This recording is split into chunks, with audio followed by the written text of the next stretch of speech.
welcome back to the Root of It All podcast. This is a podcast from us lovely lot at Bosworth Garden Centre. I'm Rosie, usually the one wrangling the mites and asking the daft questions, but today it's just me. I'm soloing on this one because the plant area is absolute mayhem. Martin, Lisa, Miriam, Debs and Simon are literally knee-deep in plants right now, and we've had a massive spring delivery as well. So they're doing what they do best, actually knowing things about plants. While the experts are, actually gardening, I've been given the very serious task of sharing their top April gardening tips, along with some fun extras, including dog-friendly planting and the wonderfully messy world of chaos gardening. And yes, I'll be making up plant puns as we go, because nobody can stop me. This is like the Root of It All amateur hour edition. So let's see if I can make it through the next half an hour without accidentally telling you to plant something upside down. Right now, let's get stuck into what we should all be doing in the gardens in April. I've been cornering them between plant deliveries, and I've got a list of tasks that apparently we should all be cracking on with. So April is a major month for gardening. It's the moment that everything wakes up and goes, right, let's get on with it. If you're feeling overwhelmed, don't panic. I've got a lovely long list of things you can do in April. But remember, you don't have to do everything. Gardening is a marathon, not a sprint. And sometimes it's a gentle amble to the shed for a cup of tea. Let's break it down area by area. April is a prime time to get things growing.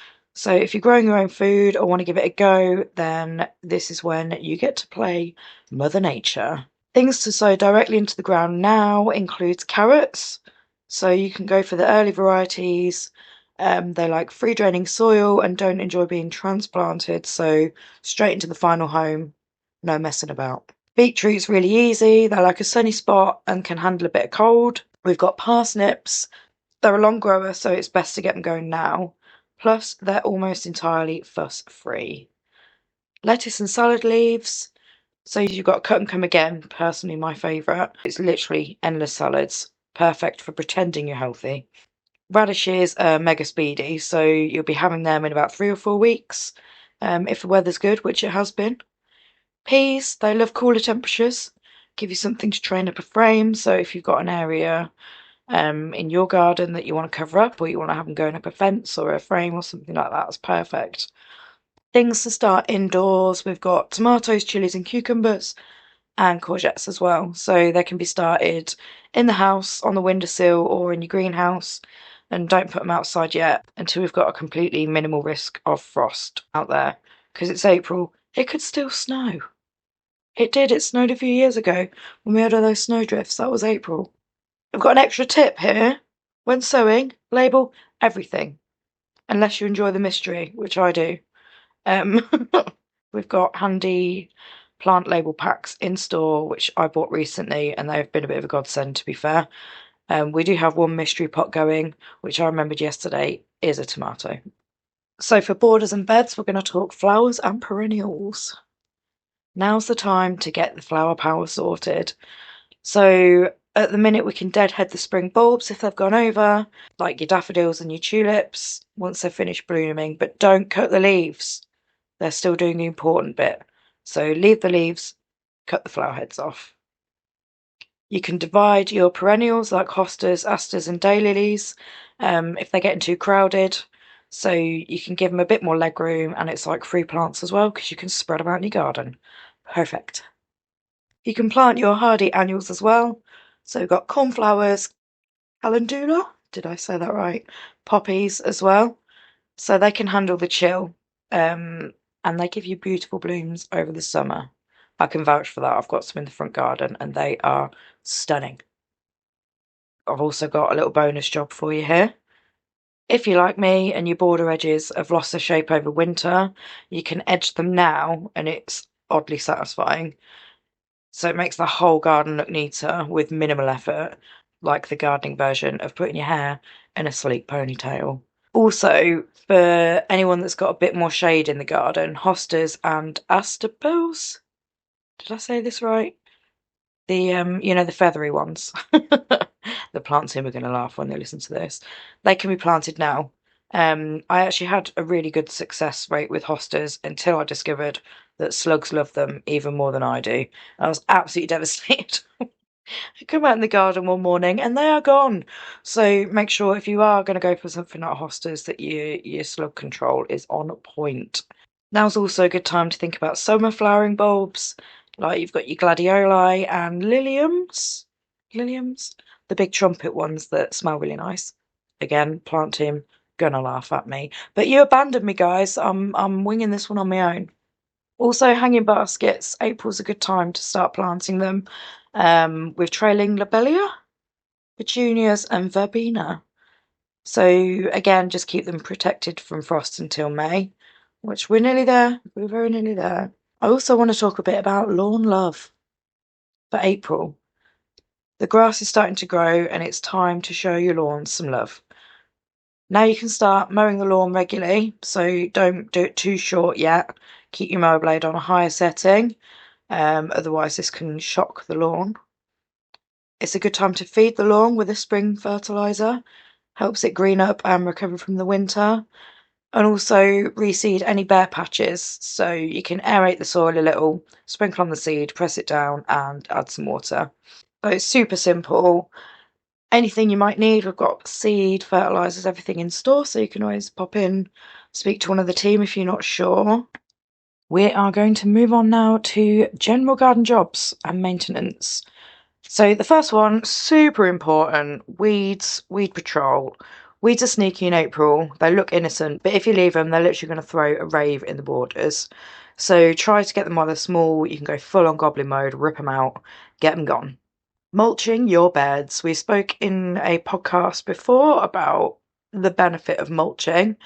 So if you put a good layer of mulch on, that helps retain moisture, suppresses the weeds, and makes you look like a very serious gardener, which I love. It just makes me look like I know what I'm doing.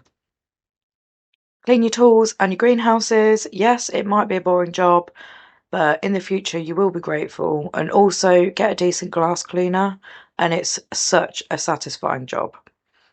Topping up your containers, so adding some fresh compost, especially if you're growing things like strawberries or herbs, they will really, really appreciate it. It's good because you're going to give them some more nutrients with the new compost, so they will flourish. So moving on then to dog-friendly gardening. Now, we all know our gardens are our pride and joy, but for those of us with dogs, they're also a playground, a toilet and a digging site, and occasionally a very expensive chew toy buffet. So if you're a proud dog parent and a budding gardener, you might have asked yourself, can I have a garden that looks good that won't accidentally poison the dog? Absolutely you can. So you just need to make a few mindful choices and probably resign yourself to the fact that your flower beds may occasionally be trampled. We've got here some of the usual suspects that aren't safe for dogs. Some of them can cause mild upset stomachs, or others are more serious. So if you've got any of these in your garden, consider fencing them off or swapping them out.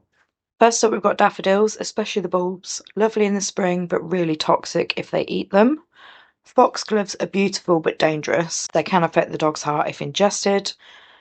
Lilies are highly toxic to dogs and cats, and they can cause serious issues, so best to be avoided.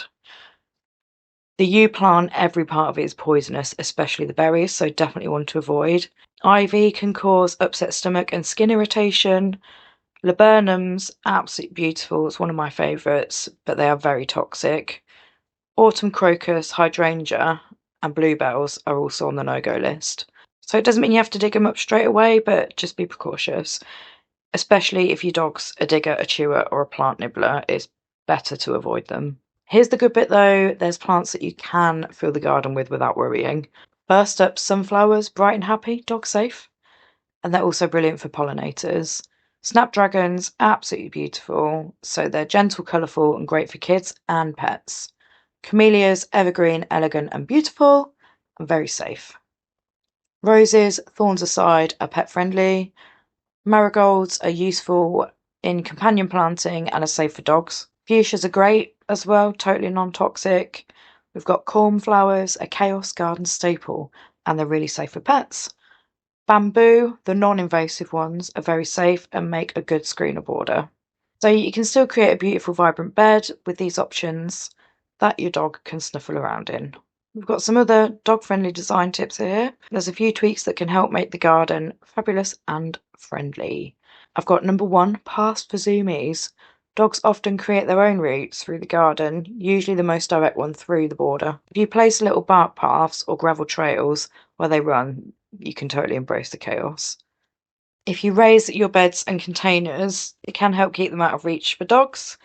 Raised beds can deter digging as well, but it won't completely stop it if you've got someone really determined. And pots are a good idea too. If you've got a dog that loves to dig, you can give them their own patch of soil or sand as well. Hide a few toys or treats in there, and then you can encourage them to dig in that area rather than your beds. Another one to avoid is cocoa mulch. Apparently it smells like chocolate, and that's because it is chocolate. So it's still got the same ingredients that are super toxic to dogs, so you can use bark or straw mulch instead. Also, make sure your dog has always got access to fresh drinking water. We don't want them drinking out the pond because it can sometimes have some nasties in there. Another good idea, and the last point I've got, is on warm days, dogs need a place for shade. So if you have a shaded bench or a little den that you can make for them, they would really appreciate it.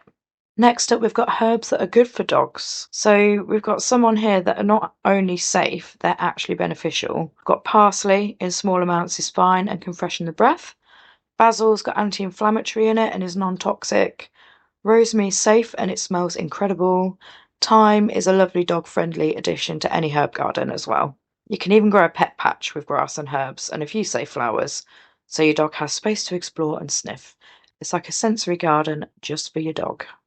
So a final thought on dog-friendly gardens is it's their garden too. So at the end of the day, dog lives there too. They don't care about your prize-winning dahlias, so it's best to try and work with the habits, not against them. The goal we've got here is harmony, a garden that looks good and it smells good and it doesn't come with an emergency vet visit, preferably. If you're ever unsure, you can always pop in and ask one of the team. We do actually have a list at the top of plants that aren't safe for dogs. So if you'd like to have a look at it, again, just pop in and ask one of the guys in the plant area and they'll be more than happy to help. Right, let's talk chaos gardening. You may have seen it trending on TikTok or Instagram. So basically, people take their old seeds, mix them together, and just scatter them like wild confetti.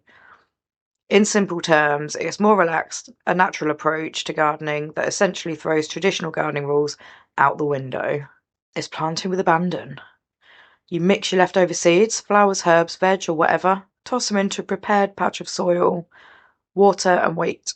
Let nature sort itself out. So it's kind of magical. You get surprises, random combinations, and an absolute explosion of life. The bees love it, the pollinators love it. Plants like foxglove, which we just said, no go if you've got dogs. Red campion and wild marjoram. Marjoram, that's an interesting one. I've probably said that wrong. Cornflowers and field poppies, they work really nice in a chaos garden. They're also pretty easy to grow, which suits every gardening skill level perfectly. You can even chaos garden in containers, which is great if you don't have a lot of space.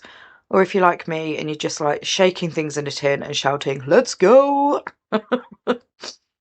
On a serious note though, there's actually a bit more to it than that. The philosophy behind chaos gardening is really about sustainability and biodiversity. So you're creating gardens that mimic natural ecosystems rather than having a perfectly manicured, somewhat sterile spaces that we've traditionally aimed for. Plus, as Simon pointed out when I was picking his brain about the topic, a more relaxed approach can actually make gardens more resilient to our increasingly unpredictable weather. I think we all know about that. What I find most appealing about chaos gardening is how it reframes mistakes as happy little accidents. It's like a Bob Ross painting. It's a happy little accident. So the plant that's self-seeded in an unexpected spot, it's not a weed. Don't yank it out. It's part of your garden's natural evolution. As someone who once accidentally pulled up all of her emerging string of hearts, I was absolutely devastated. I thought it was a weed. This forgiving mindset is exactly what I need. Of course, like any trend, chaos gardening exists on a spectrum. You can go full wildness and let nature take complete control, or you can incorporate just elements of it. So you can start with just one patch or area if you're a bit curious but not ready to commit fully. Another bonus is even the soil life gets a boost. So if you're not constantly digging it or disrupting it, earthworms, beetles, and the microscopic organisms, they can all thrive. So these little creatures improve your soil structure and naturally increase nutrients and enhance the drainage as well. So they will literally do all the hard work while you sit back with a cup of tea. The beauty of chaos gardening for wildlife is that different creatures need different habitats, and a diverse layered garden provides exactly what they need naturally. Some insects need bare soil for nesting, others need hollow stems. Some birds prefer dense cover, while others like open areas. So if you're creating variety through controlled chaos, you're essentially building a wildlife hotel.